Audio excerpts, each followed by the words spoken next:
यो शक्तिशाली प्रहार मुबसर राजा यो हेर कहाँ हाने उनले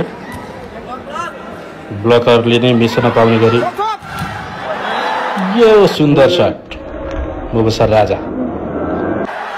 गोलकको कुनै प्रभाव थिएन त्यहाँ गण्डकी विरुद्ध टिपटप फाइनल खेलमा पनि के उनको प्रदर्शन यस्तै रहला यो भने प्रतीक्षाको